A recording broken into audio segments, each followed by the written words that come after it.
చేసింద పరమేశని వరం ఉంది మురిసింది కన్న తల్లి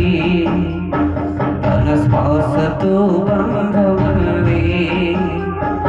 ఈ నోములో చెందు ఈ పూజ చేసింద పరమేశని వరం ఉంది